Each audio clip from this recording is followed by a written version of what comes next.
Why smart people make dumb money decisions. You could have a degree from a top university. You could be an expert in your career. You could read complex books and solve difficult problems every day.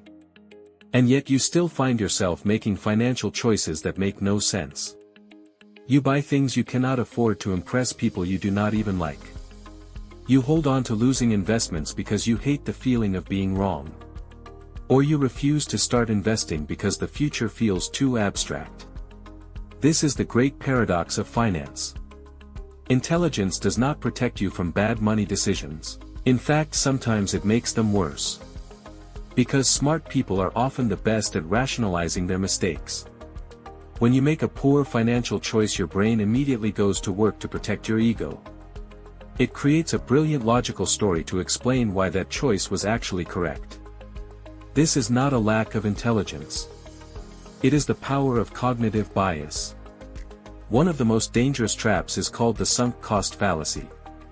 Your brain hates losing things more than it loves gaining them.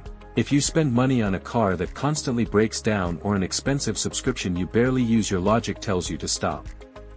But your psychology forces you to keep paying because admitting the mistake feels like a personal failure. You keep pouring money into a black hole just to prove to yourself that you were right all along. Another trap is social proof. We like to think we are independent thinkers. But our brains evolved in tribes where being different meant being cast out into the wild. When you see colleagues buying newer cars, moving into bigger houses, or wearing expensive brands, your brain registers a threat. It tells you that you are falling behind the tribe. Your intellect tells you that your current lifestyle is perfectly fine. But your deep evolutionary instinct panics and commands you to spend money just to maintain your status. The problem is that you are trying to solve a biological instinct with math. You cannot fix a cognitive bias by looking at a spreadsheet. To break this pattern, you have to separate your intellect from your ego. You must accept that your brain is highly sophisticated but deeply flawed when it comes to modern wealth.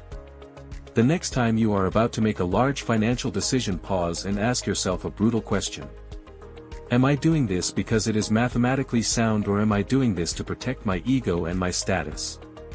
If you are trying to protect your ego, step away for 24 hours. Let the emotional need to be right cool down. Most money problems are not mathematical problems. They are psychological problems. When you stop using your intelligence to defend your mistakes, you finally start building real freedom. But our brains do not just trick us when we look at our social status. Every single day as you make choices, your mental energy slowly drains away, leaving your wallet completely unprotected by the time the evening arrives.